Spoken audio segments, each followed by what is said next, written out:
Halo Mas, perkenalkan saya Darwin Nur Samsur. Saat ini saya bekerja di Julo. Julo adalah peer-to-peer lending di Indonesia. Posisi saya sebagai Senior Digital Marketing Manager. Saat ini problem yang sedang kita hadapi kebanyakan adalah datang dari dua kriteria. Yang pertama adalah bagaimana cara mengkonversi customer kita yang baru registrasi di aplikasi kita untuk melakukan transaksi pertama kali kurang dari 7 hari. Dan problem yang kedua adalah bagaimana kita mampu mempertahankan customer kita supaya mereka bertahan lebih lama menggunakan aplikasi kita atau layanan kita. Nah, jadi yang kedua ini kita sebut sebagai retention. Jadi FTC dan retention ini yang selalu menjadi target customer kita supaya kita bisa membuat mereka melakukan apa yang kita inginkan. Seperti itu.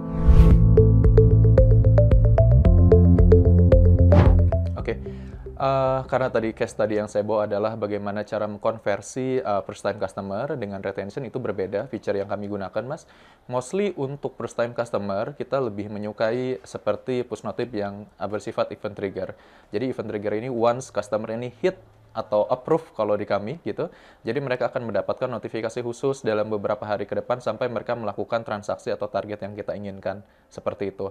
Namun beda halnya untuk melakukan retention. Kebanyakan retention ini kami target dengan beberapa segmen karena tidak semuanya customer itu mereka itu bisa aktif dalam app di daily basisnya, dalam kesehariannya. Jadi kita juga menggunakan feature flow. Jadi flow ini sangat membantu kami untuk menjangkau customer yang memang mereka sudah mulai churn atau sudah mulai rada-rada menghilang dari penggunaan aplikasi kita sehingga kami bisa mengakumulasikan penggunaan beberapa feature dalam satu waktu sekaligus. Misal di pertama kita trigger dengan push notif supaya mereka membuka aplikasinya, namun ternyata misalkan mereka sudah menguninstall aplikasi kita, maka kita akan mengirimkan email kepada mereka sesuai dengan event trigger yang seharusnya. Misalkan event triggernya adalah uninstall aplikasi.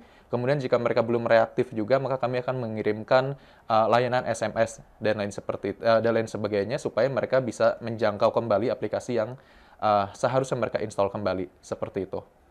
Namun untuk beberapa kasus kayak misalkan untuk meningkatkan retention untuk active users, mostly kita menggunakan push notif, tapi itu untuk sekali kirim biasanya, karena memang kita mengirimkan beberapa promo yang sifatnya itu sangat singkat, seperti flash sale. Jadi biasanya kami akan membatasi waktu, makanya di sini kami menggunakan PN dengan format yang countdown atau time countdown, sehingga itu membuat customer merasa terburu-buru dan merasa harus melakukan transaksi saat itu juga.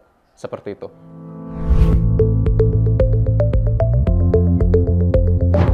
Kalau saya boleh membandingkan dengan vendor sebelumnya, saya rasa mau engage dengan local support-nya yang saat ini sudah membantu kami itu sudah lebih dari cukup yang kami harapkan. Karena kami bisa menjangkau langsung kepada local support melalui beberapa platform, misalkan melalui WhatsApp, melalui email, bahkan melalui call sekalipun. Bahkan kami pun mempunyai jadwal bi-weekly call, di mana call 2 mingguan untuk membahas isu yang sedang kami hadapi dan beberapa feature-feature yang mungkin kami belum familiar dalam hal penggunaannya, sehingga kami bisa tanya langsung.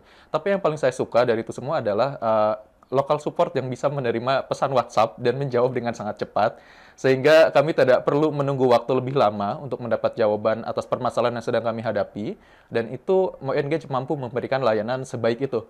Jadi, saya rasa itu sudah sangat jauh lebih baik dibandingkan dengan previous vendor yang pernah kami gunakan ya, karena memang previous vendor yang sebelumnya kami hanya bisa menjangkau melalui email, dan yang keduanya hanya bisa menggunakan sesuai dengan jadwal bi-weekly call kami, seperti itu.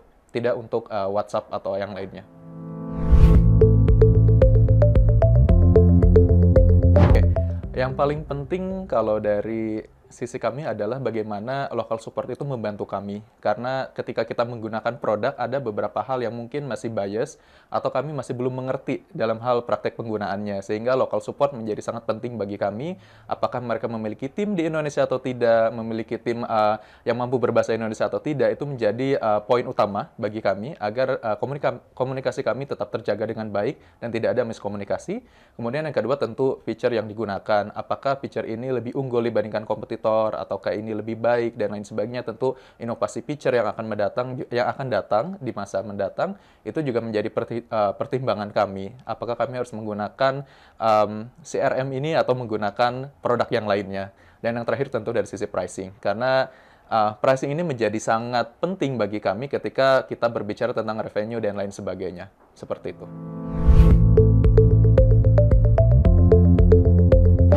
Sebelumnya kita selalu fokus tentang existing customer yang ada di aplikasi kita. Namun salah satu feature di Mo Engage yang saya rasa sangat perlu untuk kami terapkan saat ini adalah OSM atau on-site messaging, di mana kita bisa melakukan akuisisi, Mas, terhadap customer yang mungkin belum menggunakan aplikasi kita, namun sudah tertarik atau intended mau menggunakan aplikasi kita dengan cara browsing di website.